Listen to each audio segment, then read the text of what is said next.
think I necessarily chose this career path. It definitely chose me, I think. I've done many random jobs when I was younger. Old people's home, working in shops, all the sort of different jobs you have when you're younger. But I suppose my career really started. I became a motor vehicle technician, a mechanic, for 9 years, I think it was in total, before I was offered the opportunity to manage the garage. Bit of a change for me, bit of a step up. Turns out I was quite good at it, so I started being moved around different failing garages to improve them before taking the change to call centre. So I became a team leader in Liverpool Victoria, or LV. Did that for a few years, or a couple of years, before being promoted to customer service manager. After that, became an operations manager for a company that does the PIP assessments for the DWP, which meant managing paramedics and nurses and doctors. So again, very random, had sort of 10 sites across the southwest. Before moving back to the contact centre world, I missed obviously that vibe. As a head of customer service, I did that in a couple of insurance companies before coming here to LearnDirect. So I came in as a customer service, and then I was promoted to director of operations a few months later.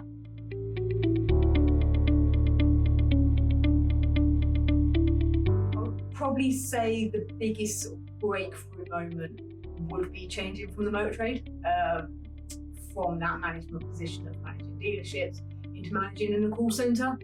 A lot of people who are in the motor trade never get out. It was told to me on my first day when I joined.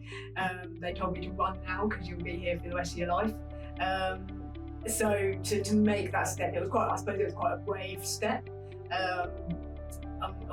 Most people are successful in making, because it's quite a change, but it was definitely the right thing for me to do, and I think it gave me the experience and confidence to then be able to progress in the sort of contact centre customer service world.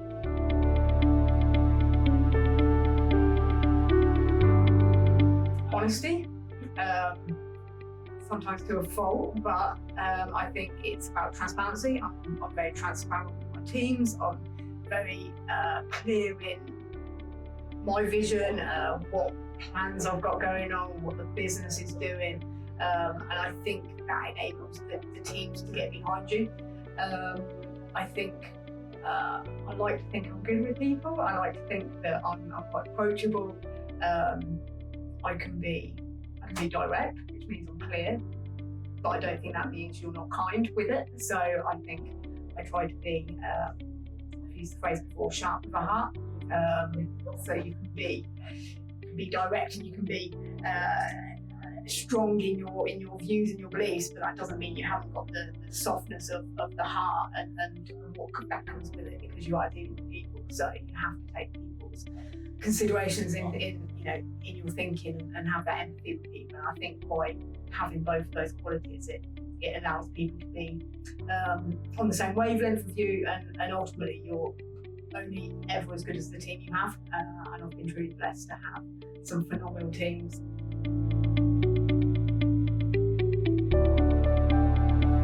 Particularly, I would say in the early days, in the motor trade, sexism, white wife, as I'm sure everyone can imagine, homophobia is another thing. They're the sort of external influences that I've had to overcome, but I think just by proving I can do the job, there's always been enough to get people on board and look past those things. Internal factors, I would say self-doubt sometimes. That's not something I think people really admit to in my position, but ultimately, we all question ourselves sometimes, and can I take on this next challenge? Can I step up to that next level? And I'm truly blessed to have a fantastic wife who's my biggest fan, and cheers me on and supports me and everything, and lets me know that I can do it and that I've done it before. And I think having really good people around you is fundamental, because that gives you the strength on those days when you maybe questioning yourself to get up and do it all over again. And I think that's really, really important, because I don't think anyone can do it all themselves all the time.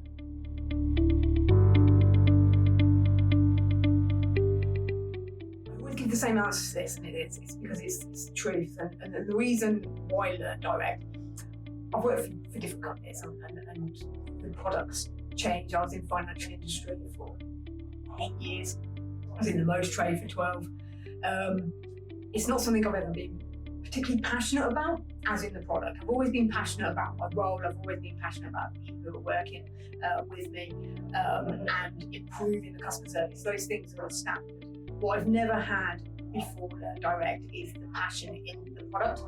And I love to think that I come to work each day and I've got the potential to make a difference to someone's life.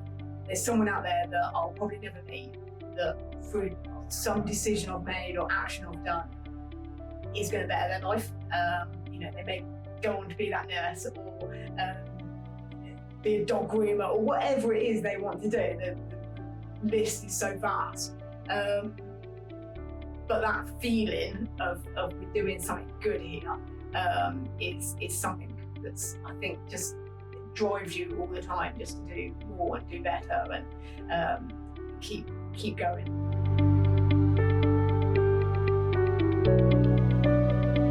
I don't think I've ever hit a target and gone, great, I'm done.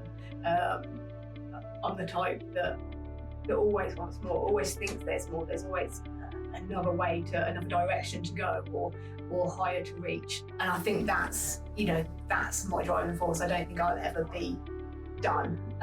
It's just about what else can we achieve here, how high can we take it, what more can we do for the customer, what people can I develop, who in my team will I see, who I meet in 10 years time who have surpassed my position and better than me, that's got to be the driving force, I think. So it's definitely about more what is there, that overarching question, I think.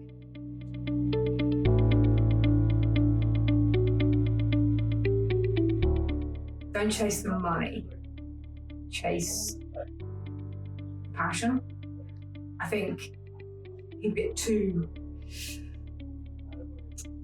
lined up with or too focused on and saying I need a promotion, I want to be going higher, I want to be doing more in that sense, without looking at actually what am I passionate about, what am I good at. I think focus on those two things and the rest will come.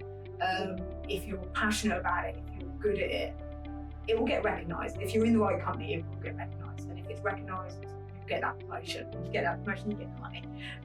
It's a natural order of things. But I think people try and pigeonhole themselves into where they think the money is, or where they think their best route to progression is. Sometimes it's a sideways step, and I did that in the motor trade by stepping sideways or even slightly down, I suppose, on seniority level to move into Liverpool Victoria. But it was okay. It was what I was good at. It was what I was passionate about, and ultimately that step led me on to better things. So it's really about that. I think it's about focusing on what's important, and going back to my earlier point of surrounding yourself by good people. I think that's really key. People who keep you on the right track, keep you grounded,